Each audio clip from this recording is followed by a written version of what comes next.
Amém. Saúde a igreja com a paz do Senhor Jesus. Vamos aproveitar que ainda estamos em pé para fazer a leitura da palavra e aí vocês já podem se acomodar. Eu quero ler com os irmãos uma passagem que está no livro de Daniel, no capítulo 3, nós vamos ler do versículo 1 até o 15. E diz assim a palavra do Senhor. O rei Nabucodonosor fez uma estátua de ouro, a altura da qual era de 60 côvados, ou seja, 30 metros de altura, e a sua largura de 6 côvados, 3 metros de largura. Levantou-a no campo de Dura, na província de Babilônia. E o rei Nabucodonosor mandou ajuntar os sátrapas, os prefeitos, os presidentes, os juízes, os tesoureiros, os conselheiros, os oficiais e todos os governadores das províncias, para que viessem à consagração da estátua que o rei Nabucodonosor tinha levantado. Então se ajuntaram os sátrapas, os prefeitos, os presidentes, os juízes, os tesoureiros, os conselheiros, os oficiais e todos os governadores das províncias, para a consagração da estátua que o rei Nabucodonosor tinha levantado. E estavam em pé diante da imagem de Nabucodonosor, que Nabucodonosor tinha levantado. E o arauto apregoava em alta voz: ordena-se a vós, ó povos, nações e gente de todas as línguas, quando ouvirdes o som da buzina, do pífaro, da harpa, da sambuca, do saltério, da gaita de foles e de toda sorte de música, vos prostrareis e adorareis a imagem de ouro que o rei Nabucodonosor tem levantado. E qualquer que se não prostrar e não a adorar, será na mesma hora lançado dentro do forno de fogo ardente. Portanto, no mesmo instante em que todos os povos ouviram o som da buzina, do pífaro, da harpa, da sambuca, do saltério e de toda sorte de música, se prostraram todos os povos, nações e línguas, e adoraram a estátua de ouro que o rei Nabucodonosor tinha levantado. Ora, no mesmo instante, se chegaram alguns homens caldeus e acusaram os judeus, e falaram e disseram ao rei Nabucodonosor: ó rei, vive eternamente. Tu, ó rei, fizeste um decreto pelo qual todo homem que ouvisse o som da buzina, do pífaro, da harpa, da sambuca, do saltério e da gaita de foles e de toda sorte de música, se prostraria e adoraria a estátua de ouro. E qualquer que não se prostrasse e adorasse, seria lançado dentro do forno de fogo ardente. Há uns homens judeus que tu constituíste sobre os negócios da província da Babilônia, Sadraque, Mesaque e Abednego. Estes homens, ó rei, não fizeram caso de ti. A teus deuses não servem, nem a estátua de ouro que levantaste adoraram. Então Nabucodonosor, com ira e furor, mandou chamar Sadraque, Mesaque e Abednego, e trouxeram estes homens perante o rei. Falou Nabucodonosor e lhes disse: é de propósito, ó Sadraque, Mesaque e Abednego, que vós não servis aos meus deuses, nem adorais a estátua de ouro que levantei? Agora, pois, se estáis prontos, quando ouvirdes o som da buzina, do pífaro, da guitarra, da harpa, do saltério, da gaita de foles e de toda sorte de música, para vos prostrares e adorardes a estátua que fiz, bom é. Mas, se não adorares, sereis lançados na mesma hora dentro do forno de fogo ardente. E quem é o Deus que vos poderá livrar das minhas mãos? Podeis assentar, igreja. Irmãos, o título dessa pregação é Passando pelo Fogo. Quando você começa a ler a Bíblia, a gente já encontra ali, no livro de Gênesis, um Deus de relacionamento pessoal. Você encontra ali no capítulo 3 do livro de Gênesis, que Deus, na virada da tarde, na virada do dia, Ele vinha para conversar com o homem, porque Deus criou o homem para manter um relacionamento com Ele. Deus é um Deus pessoal, Ele é um Deus de relacionamento. E a gente conhece a história bíblica e sabe que com a queda houve uma quebra desse relacionamento. E como Deus é um Deus de relacionamento, se a gente passear pela Bíblia, nós vamos encontrar o tempo todo Deus buscando o relacionamento com o homem. Por exemplo, Deus tinha um relacionamento com Abraão. E por causa desse relacionamento, Ele fez um trato, Ele fez um concerto, Ele fez um acordo com Abraão. E o concerto envolvia Deus, Abraão, a descendência de Abraão e as gerações que viriam. A bênção não estaria só sobre Abraão, porque Deus busca um relacionamento. E no livro de Êxodo, a gente passeando, caminhando um pouquinho pela Bíblia, nós verificamos ali que o povo escravo no Egito, ele sofreu muita influência da cultura egípcia. E o povo passou a adorar muitos deuses. O povo passou a adorar o sol, o povo passou a adorar astros, o povo passou a acreditar em astrologia, em magos, em uma série de coisas. E Deus, que é um Deus de relacionamento, tirou aquele povo do Egito, porque precisava tirar aquele povo daquele lugar de idolatria, porque Deus queria manter um relacionamento com o povo dele. E a gente vê ali que toda a trajetória do povo de Israel, o tempo todo o povo de Israel se desvia dos caminhos do Senhor. E o Senhor usa Moisés para falar das leis e fala: olha, eu sou o único Deus. Existia essa queixa do Senhor, vamos dizer assim, porque o Senhor era o único Deus, mas aquele povo adorava muitos deuses. E havia a lei de que deveria adorar única e exclusivamente ao Senhor, porque Ele é o único e verdadeiro Deus. E o tempo todo o povo se desvia dessa presença do Senhor. E o Senhor começa a usar profetas para dizer: olha, se vocês não se converterem aos meus caminhos, se vocês não se voltarem para mim, eu vou tirar vocês dessa terra, eu vou levar vocês para uma terra mais distante, e ali vocês serão tratados. Havia uma promessa de que Deus trataria aquele povo, mas aquele povo precisaria ser levado como escravos, cativos. E aí a gente chega no livro de Daniel. No livro de Daniel, se você olhar lá o primeiro capítulo, está escrito que no ano 3º do reinado do rei Joaquim, rei de Judá, veio Nabucodonosor, rei da Babilônia, sitiou Jerusalém, e o Senhor entregou nas mãos dele. E aí a gente vê aqui que as pessoas, o povo foi levado cativo. Dentre eles, Daniel, Ananias, Misael e Azarias, que é Sadraque, Mesaque e Abednego.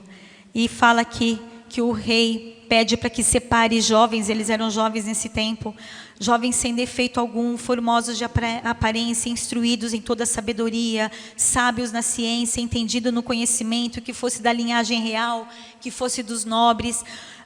A gente encontra aqui Daniel, Sadraque, Mesaque e Abednego, que o nome deles foi mudado pelos caldeus. O nome judeu é Ananias, Misael e Azarias, mas os caldeus mudaram o nome deles, inclusive o nome de Daniel também foi modificado. E a gente encontra aqui, pelo relato do começo do livro de Daniel, que ele com os amigos dele foram todos levados cativos para a Babilônia. E aí a gente consegue verificar que Daniel e os amigos dele falaram porque o rei pediu para separar esses adolescentes, esses jovens, para prepará-los por um tempo, por 3 anos, para que eles aprendessem a língua dos caldeus, para que eles servissem ao rei no palácio. E eles estavam então num palácio real. E Daniel e os amigos dele disseram que não queriam se contaminar com o alimento que o rei estaria dando a eles. Isso é uma informação muito importante para o nosso raciocínio. O que é que tinha naquela alimentação? Imagine vocês que aqueles homens estavam no palácio.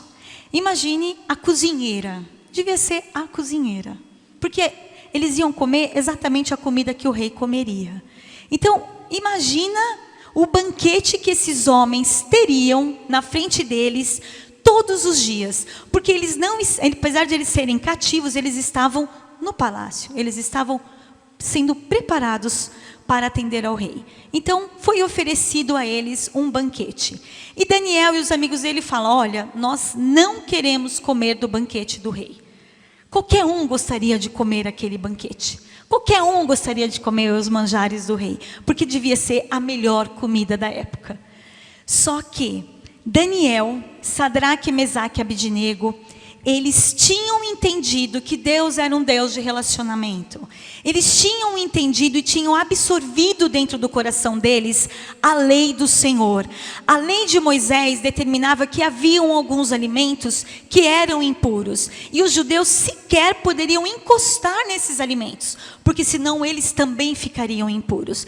Por esta conduta desses jovens não querer sequer tocar no alimento, que devia ser um alimento extremamente bem feito, extremamente gostoso, a gente já percebe ali que eles não queriam se contaminar. Não era um alimento, era porque Deus tinha dado uma ordem que tinha alimentos que eles não podiam encostar.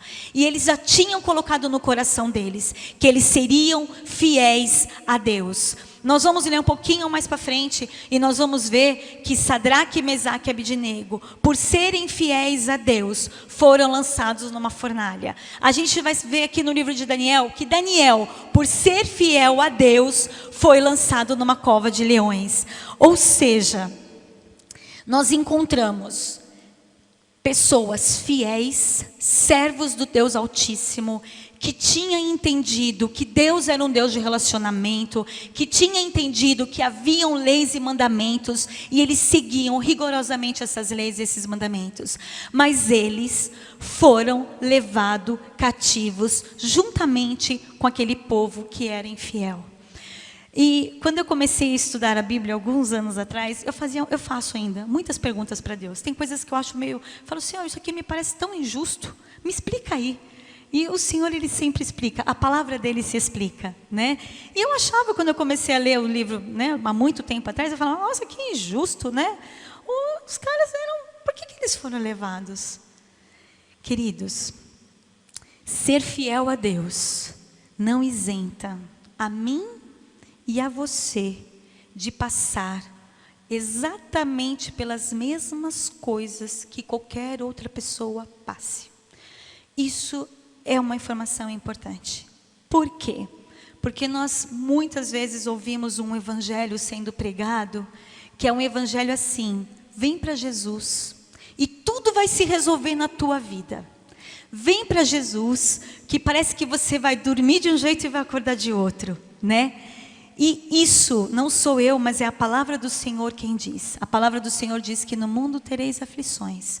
Então, se você está procurando Jesus para resolver um problema teu, somente por isso, eu digo a você que você está no caminho errado. Você tem que buscar a Deus, porque você não quer passar por esse problema, você está no caminho errado. Porque o problema que você vai passar é o problema que eu vou passar, é o problema que ele vai passar, é o problema que todos nós vamos passar. Não tem diferença. Eu vou passar e você vai passar. Você tem que buscar a Jesus pelo que Ele é na tua vida, pelo que Ele fez, porque Ele te salvou e porque você o ama, porque você o quer servir, independente das circunstâncias.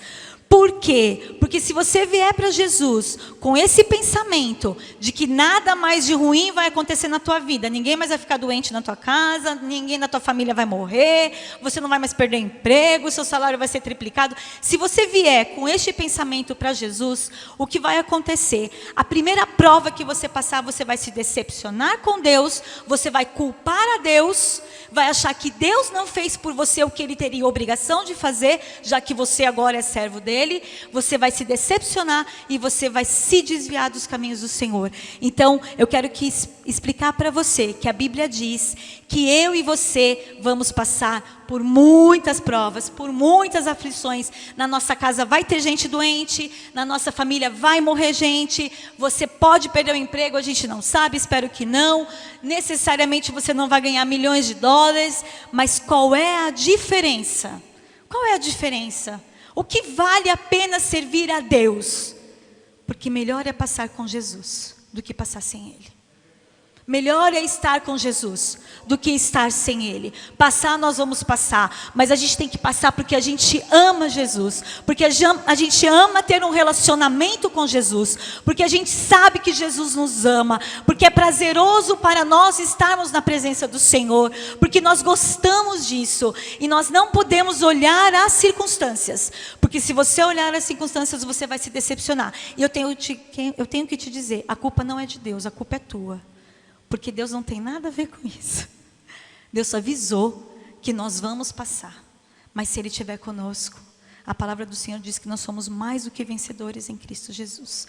Então esse é um alerta para quem acha que o Evangelho é somente ter e ser. O Evangelho é entregar o coração a Jesus. E é tão bonito porque a gente lê, a gente tem tanta certeza disso, porque a palavra do Senhor, ela nos afirma. Se você for lá em Mateus 28, versículo 29, o último versículo do livro de Mateus vai dizer assim: eis que estarei convosco todos os dias, até a consumação do século. Quando você chega até Jesus, Jesus estará com você todos os dias, no dia da luta, no dia da aflição, no dia que alguém morrer, no dia que ficar doente, no dia que você acordar e você não estiver bem, todos os dias o Senhor vai estar com você. Nós servimos a Deus, não é pelas circunstâncias, mas é porque Ele é Deus. Ele é Deus na nossa vida, Ele é Deus na minha vida, Ele é Deus na tua vida. E não há nada melhor do que servir e adorar este Deus, independente das circunstâncias. Se você for lá no capítulo 39 do livro de Gênesis, uma história extremamente conhecida, a história de José, teve filme, teve novela, teve tudo, né, desse personagem bíblico. Você vai encontrar só no capítulo 39, 4 vezes a mensagem: o Senhor estava com José. Se você olhar a primeira vez que vai aparecer isso, José, ele tinha sido, né, jogado numa cova pelos irmãos dele, passaram os midianitas, pegaram José, levaram José, e ele foi escravo. Presta atenção, ele foi escravo na casa de Potifar. E fala, e o Senhor estava com José. Quando a mulher de Potifar tentou conquistar José, a palavra do Senhor diz, e o Senhor estava com José.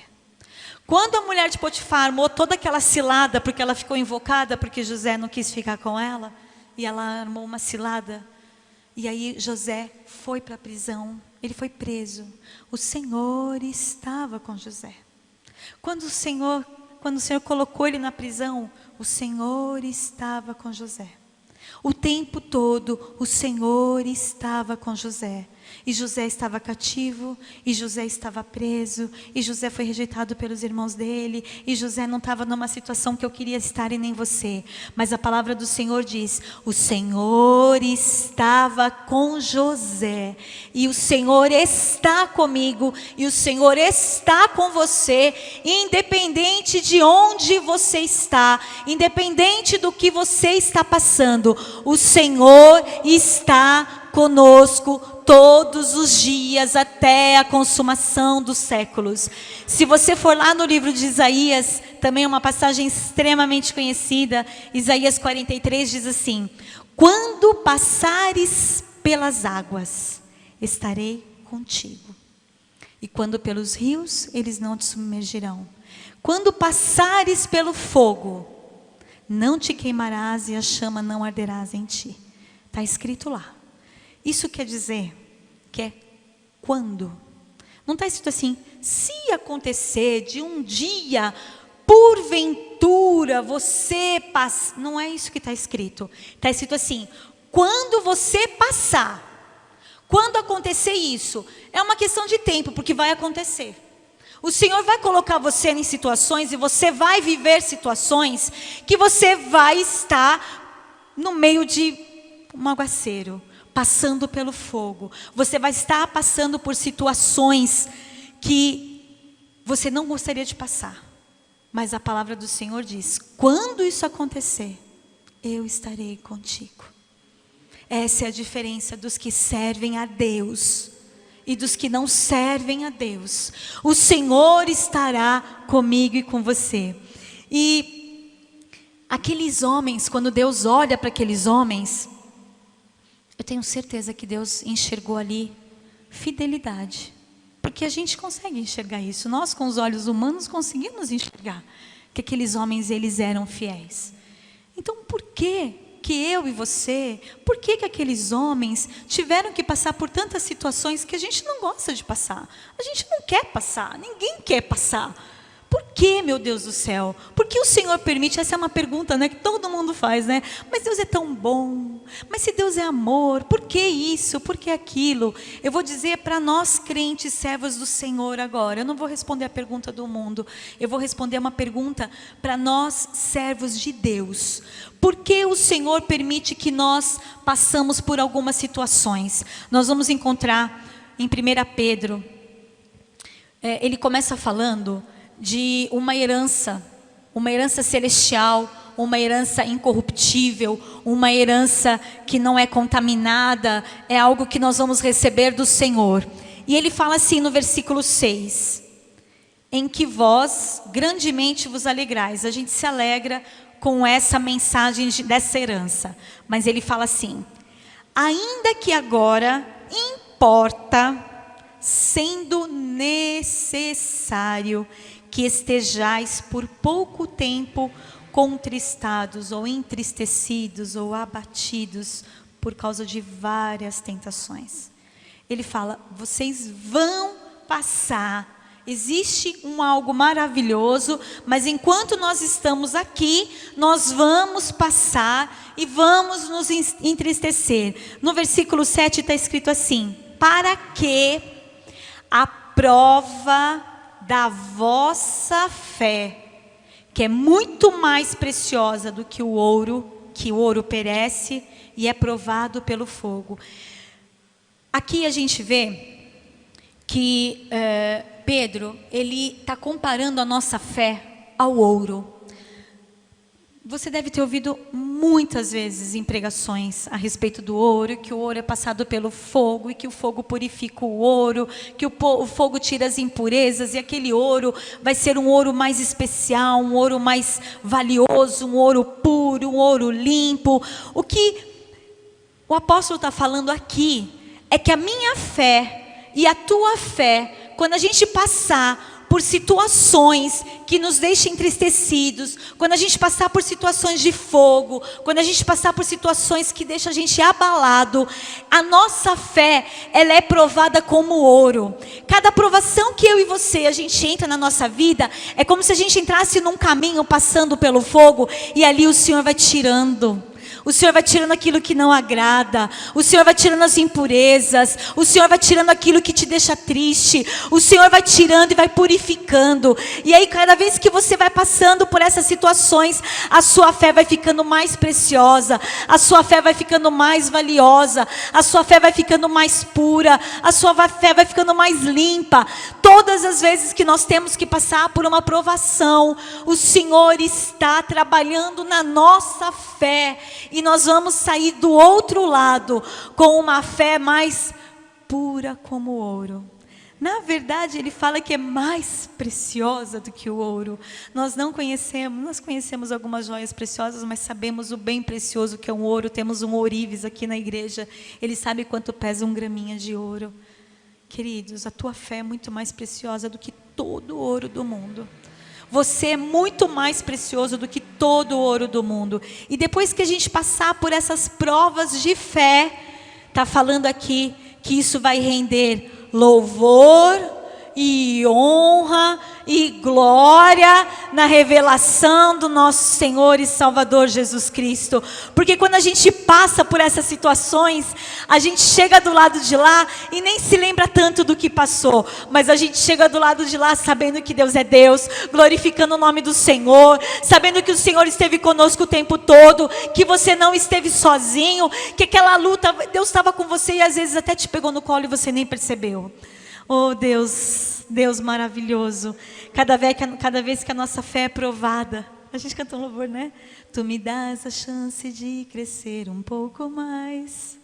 As montanhas e vales, desertos e mares que atravesso me levam para perto de ti. Exatamente isso. As nossas provações nos levam para perto do Senhor.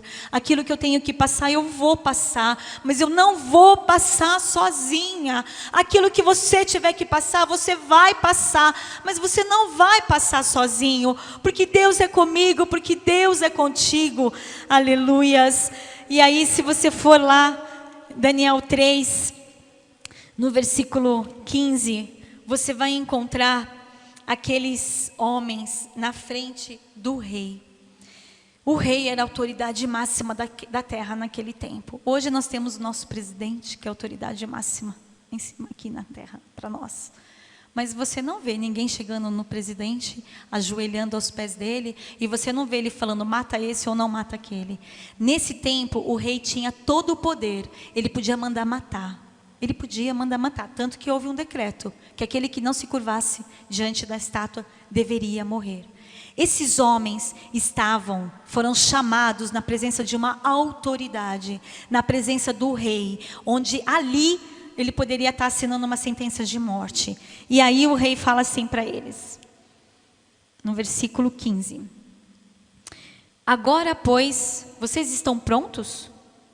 O rei está falando, vocês estão prontos? Porque vocês não se curvaram. Então eu vou falar para vocês agora. Vocês estão prontos? Vocês estão prontos? Quando ouvirdes o som da buzina, do pífaro, da guitarra, da harpa, do saltério, da gaita de foles, de toda sorte de música, se vocês se prostrarem e adorarem a estátua, bom é. Mas se vocês não adorarem, sereis lançados na mesma hora dentro do forno de fogo ardente. E quem é o Deus que poderá livrar vocês? Talvez você já tenha ouvido, cadê o teu Deus? Cadê o teu Deus? Você está passando por essa situação? Cadê o teu Deus? Esse rei aqui falou, eu quero ver o teu Deus. Eu quero ver se Deus tira você dessa situação. E muitas vezes a gente passa por situações que as pessoas olham e falam assim, cadê o Deus? Cadê aquele Deus que ela fala tanto? Cadê aquele Deus que ele fala tanto? E a postura daqueles homens foi a seguinte. Responderam Sadraque, Mesaque e Abidnego e disseram ao rei. A gente não precisa nem te responder sobre isso. A postura deles foi, eu não vou nem falar com você a respeito disso. Eles estavam diante de uma autoridade. E aí eu pergunto, se eu e você, tá? Eu me coloco, porque a pregação é para mim também. A pregação primeiro é para mim. Primeiro o Senhor ministra para mim. Que atitude teria eu? Que atitude teria você? Diante de uma situação dessa. Porque a gente vê muito crente se prostrando. Diante de situações. Sabe aquela coisa assim? Que mal há? Qual é o problema? Deus sabe do meu coração. Eu vou me prostrar aqui, não está significando nada para mim. O meu coração pertence ao Senhor. Que mal há? Essa pergunta, que mal há, tem levado muito a crente para o inferno. Que mal há nisso? Que mal há naquilo? Qual é o problema? Só porque eu sou crente eu não posso fazer? Só porque eu sou crente eu tenho que agir dessa forma? Só porque eu sou crente eu tenho que engolir sapo? Só porque eu sou crente? Só porque eu sou crente? Qual seria a minha atitude? Qual seria a tua atitude? Será que nós faríamos exatamente isso? Chegar para uma autoridade e falar assim, eu não vou nem discutir esse assunto com você. Não quero nem falar sobre isso. Não tenho o que falar. Não tenho o que discutir. Não tem. E eles tiveram essa atitude. Eles simplesmente fizeram assim. Eles falaram assim. Eis que o nosso Deus, a quem nós servimos, o nosso Deus, é Ele quem pode nos livrar do fogo e das tuas mãos, ó rei. E ele continua assim, e também se Deus não livrar, a gente não canta um louvor assim? Se Deus fizer, Ele é Deus. Se não fizer, Ele é Deus. Se a porta abrir, Ele é Deus. Mas se fechar, continua sendo Deus. Ele continua mesmo sendo Deus na tua vida? Se a porta se fechar, Deus ainda é Deus na sua vida? Se Ele não fizer, Ele ainda é Deus na sua vida. Porque é tão bom ter Deus quando Ele faz tudo o que a gente quer. É muito bom a gente pedir uma coisa para o Senhor e o Senhor atender. Acabei de passar por uma situação na minha casa. Meu irmão, milagrosamente, em 5 dias, ele foi internado, ele quase foi entubado, nós levantamos um clamor, no dia seguinte ele estava respirando normal, no outro dia ele saiu da UTI, e no outro dia ele estava em casa. É maravilhoso, nós glorificamos ao Senhor, nós adoramos ao Senhor, porque o Senhor atendeu o nosso clamor, porque Ele fez, porque Ele é Deus. Deus é Deus, é maravilhoso. Mas e se Deus não fizesse? Ele seria ainda o nosso Deus? Pensa, responde para você e para Deus, não responde para ninguém não. E ele fala assim, e fica sabendo, Deus, e se não, fica sabendo, ó rei, que não serviremos ao teu deuses, nem adoraremos essa estátua de ouro que o Senhor levantou. Se Deus fizer, Ele é Deus. Nós estamos dispostos, porque Ele é Deus. Aqueles homens, acho que eles que compuseram essa música. Porque se Deus fizesse, Ele era Deus. Se Deus não fizesse, Ele continuava sendo Deus. E o Senhor quer isso de mim e de você. Independente da situação que você passe, independente da situação que eu passe, Deus, Ele é Deus na nossa vida. Ele é Deus. Você pode chorar aos pés do Senhor, deve. Vocês não têm noção o quanto eu choro aos pés do Senhor. Eu acho que não tem ninguém na face da terra que chora mais do que eu. Às vezes eu ajoelho e só choro. Eu nem oro, eu só choro. Falo, Senhor, eu não sei como orar, mas as minhas lágrimas são oração diante do teu trono. Você pode chorar, você pode brigar, você pode fazer o que for, mas Deus é Deus na tua vida. Deus é Deus na tua vida. Deus é Deus na minha vida. Aleluias, glória ao nome do Senhor. E aí diz aqui a palavra do Senhor, que o rei se encheu de fúria e mudou o aspecto do seu semblante contra Sadraque, Mesaque e Abednego. Deus, Ele era tão fiel na vida daqueles homens, mas quando a gente pensa que a coisa está ruim, ela ainda pode piorar. Ela ainda pode piorar. Porque aquele rei já estava invocado. Agora ele ficou mais invocado ainda. E ele tinha uma forma de ele olhar para aqueles jovens. Ele admirava aqueles jovens. Eram jovens inteligentes, bem formados, sábios. A palavra do Senhor diz isso. Aí aquele rei olha para aqueles homens, já a fisionomia dele não é a mesma. Deve ter sido um olhar de fúria. Sabe aquele olhar que sai raio? Aqueles desenhos, né, que saem raio dos olhos? Devia ter sido assim. E aí, quando a coisa estava ruim, a coisa piorou. Nabucodonosor falou assim: ordenou que o forno se aquecesse 7 vezes mais do que estava acostumado. Então, quando você pensa que a situação está ruim, clame a Deus, porque ela ainda pode piorar. Tem situação que a gente olha e fala, Senhor, se piorar, não sei o que vai acontecer. Não tem como piorar. Você dá um passo, ela ainda piora mais ainda. Aí diz a palavra do Senhor que aqueles homens foram amarrados. Estava ruim, vamos piorar. Aqueles homens foram amarrados com chapéu, diz aqui, com sapato, com roupa, com tudo. Pegaram homens fortes para jogar aqueles 3 rapazes na fornalha. O que estava ruim podia ficar pior. E eles, se Deus fizer, Deus é Deus. Se Deus não fizer, Ele continua sendo Deus.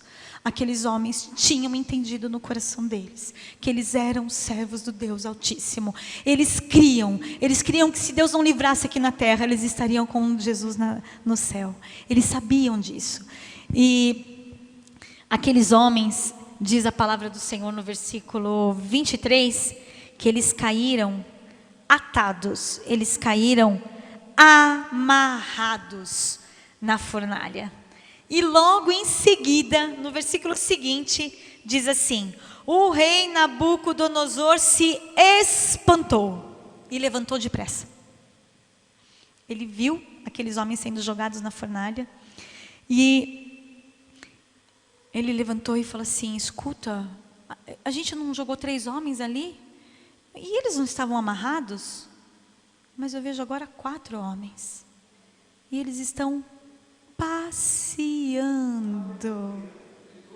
Eles estão passeando e o rei fala assim, e o semblante daquele 4º homem, O rei chama ele de quarto homem. Eu chamo ele de primeiro homem, porque ele já estava lá quando aqueles jovens foram jogados na fornalha. O Senhor já estava lá. Em momento algum aqueles homens ficaram sozinhos. Eles já estavam ali. A gente sabe que aqui é uma teofania, né? É a presença mesmo do Senhor naquele lugar. E ele fala, mas aquele quarto homem, ele não sabia descrever quem era aquele quarto homem. Ele só dizia que parecia com o filho dos deuses, porque eles não tinham noção do que era. Mas era o próprio Deus que estava ali, do lado. E às vezes a gente está numa situação, que a gente está numa fornalha, e a gente está passando por uma situação que a nossa fé está sendo provada. E aí se você olhar para o ladinho, sabe quem você vai encontrar do seu lado? O próprio Deus. O próprio Deus vai estar com você em todas as lutas, em todas as tribulações que você estiver passando. E aqueles homens, na hora que eles acharam, não dá mais, agora que a coisa degringolou, eles começaram a passear. Eles começaram a passear no meio do fogo. E às vezes o Senhor vai colocar a gente no meio de um fogo e a gente vai conseguir passear no meio dele. Passear no meio da tribulação, glorificando e batendo um papo com Deus. Falando com o Senhor, Senhor, Tu és bom, hein? Senhor, nós estamos aqui nessa fornalha, mas não estou nem sentindo calor. Imagina um papo deles, né? Não estou nem sentindo calor. Porque, né? Calor é desconfortável, né? Não é bom nem muito frio, nem muito calor. Calor tem que ser uma coisa mais agradável. E eles estavam ali, conversando. E o rei fala, traz eles para fora. Traz esses caras aí para fora. Só saíram os 3, porque o quarto que estava lá, ele falou, só em espírito ele saiu, né? E a gente vê, e diz a palavra do Senhor, que eles saíram. A roupa deles não estava queimada. Nem um fiozinho do cabelo deles estava queimado. Nem cheiro de fumaça havia neles. A única coisa que se queimou naquela fornalha foram as cordas que prendiam aqueles homens. E a única coisa que vai ser quebrada são as cordas, são as correntes. Eu me lembro ali de Pedro, capítulo 12. Ele estava ali sendo guardado por 4 quaternos de guardas, 16 guardas. Ele estava amarrado, ele estava preso. Ele estava numa situação, daqui a pouco vem um anjo e fala, levanta. Levanta, põe a sua capa, põe seu sapato, põe sua roupa, levanta. E ali cai as cadeias de Pedro. E aí, sabe o que eu acho interessante nessa passagem?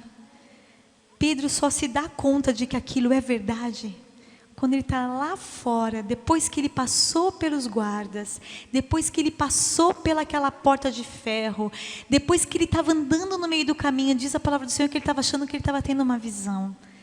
Aí ele percebe, e ele fala, verdadeiramente Deus mandou um anjo para me livrar. Às vezes a gente vai estar numa situação e quando a gente olhar, a gente vai falar assim, verdadeiramente Deus mandou um anjo para nos livrar. Verdadeiramente Deus me livrou desta cadeia. Verdadeiramente Deus quebrou essas cordas, Deus queimou essas cordas. Verdadeiramente Deus está comigo.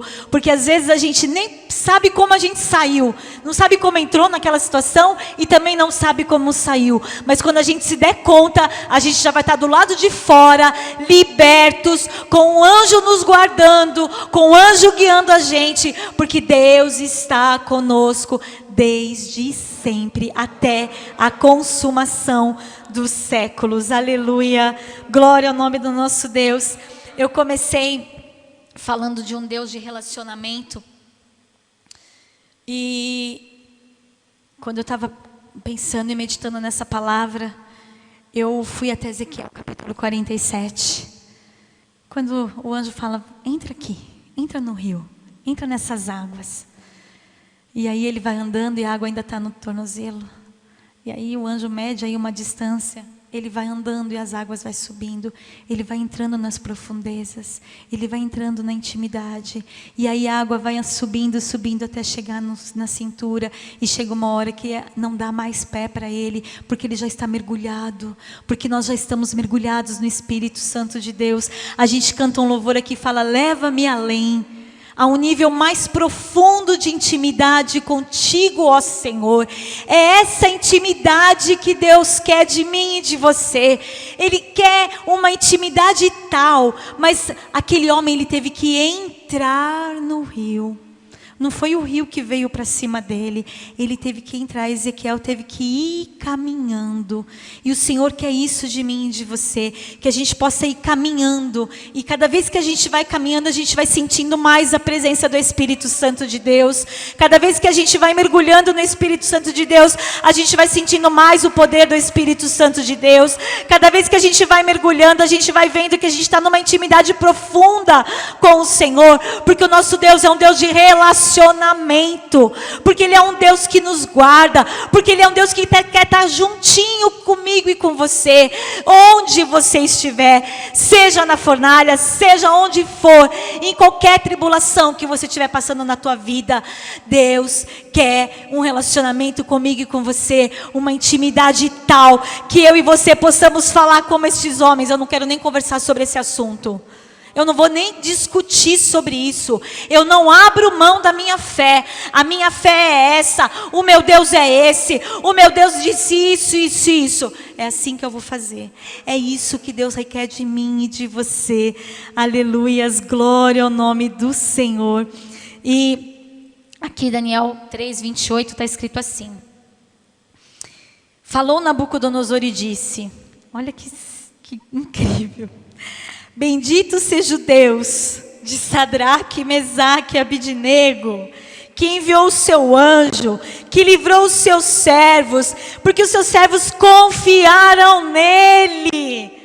O Senhor, Ele nos livra porque a gente confia nele. A gente confia que o Senhor vai nos livrar. Oh meu Deus, obrigada Senhor, porque o Senhor vai nos livrar, Senhor. E quando nós estivermos, Senhor, em meio à luta, em meio à aflição, o Senhor vai estar conosco, aleluia, aleluia, glória a Deus. E Ele diz aqui, eles não quiseram adorar os seus deuses, senão a Deus. Aí Ele fala assim, por mim é feito um decreto. O rei podia fazer o decreto que ele quisesse e todo mundo tinha que obedecer. Pelo qual todo o povo, nação e língua que disser alguma blasfêmia contra o Deus de Sadraque, Mesaque e Abidnego seja despedaçado e as suas casas sejam queimadas. Porquanto, primeiro ele fala ali, qual é o Deus que pode te livrar? Aqui ele fala, porquanto não há outro Deus que possa livrar como este Deus. Não há outro Deus. O que Deus vai fazer na minha vida e na tua vida vai ser tão exemplar, tão grande, que as pessoas vão olhar para mim e para você e falar, não há outro Deus. Não há outro Deus que possa fazer o que Deus fez na vida dessas pessoas. Que é assim que tem que ser a minha vida e a tua vida. O Senhor livrou aqueles homens. E se não tivesse livrado, Ele continuava sendo Deus. O que Deus quer comigo e com você é que quando a nossa fé estiver sendo provada, quando nós estivermos passando pelo fogo, naquele momento o Senhor vai estar tirando tudo que não agrada. E a nossa fé vai sair do lado de lá de outro jeito. E o Senhor vai trabalhar na minha vida e na tua vida. O Senhor vai livrar a mim e a você. Nós vamos passar pelo que nós temos que passar nesta vida, mas nós vamos passar com o Senhor. E quem está de fora, quem não é servo de Deus, quem não conhece Deus, a boca deles vai proclamar, não há outro Deus como este Deus. Não há outro Deus como o nosso Deus. Não há outro Deus como o nosso Deus.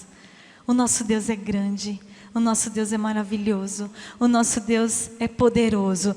O nosso Deus cuida de nós. Ele está cuidando de mim e de você. Então, se você que ainda não conhece os caminhos do Senhor, se por acaso está ouvindo essa mensagem, se renda aos pés desse Jesus. Independente do que você está passando na tua vida, o Senhor vai passar com você. O Senhor vai te dar graça. O Senhor vai te ajudar. Quando você achar que a situação não pode ficar pior e ela estiver piorando, o Senhor vai estar com você. Busque ao Senhor, adore ao Senhor, porque Ele já me salvou, Ele já salvou você. E tudo que a gente passar aqui não é nada, porque existe um algo lá no céu, glorioso, incorruptível, para mim e para você. Por isso nós nos alegramos no Senhor, amém? Que essa palavra permaneça no coração, no meu coração, no teu coração, para que nós possamos ser fiéis a Deus, para que nós possamos ter um nível de intimidade profunda com o Senhor, para que nós possamos ouvir a voz do Senhor, para que nós possamos sentir a presença do Senhor, para que nós possamos confiar, mesmo sem ver, tem horas que a gente pensa que a gente está sozinho. Muito tempo eu disse que Deus estava calado numa situação que eu estava orando. Não era Deus quem estava calado, era eu que não estava conseguindo ouvir a voz do Senhor. Porque Deus fala através da palavra, Deus fala através de um louvor, Deus fala através de um irmão, Deus fala com você através do teu espírito, porque o Espírito Santo de Deus certifica com o teu espírito, e Deus fala com você. Deus é um Deus de poder, de maravilha, de misericórdia, e não há outro Deus como o nosso Deus, amém? Glória a Deus, eu agradeço.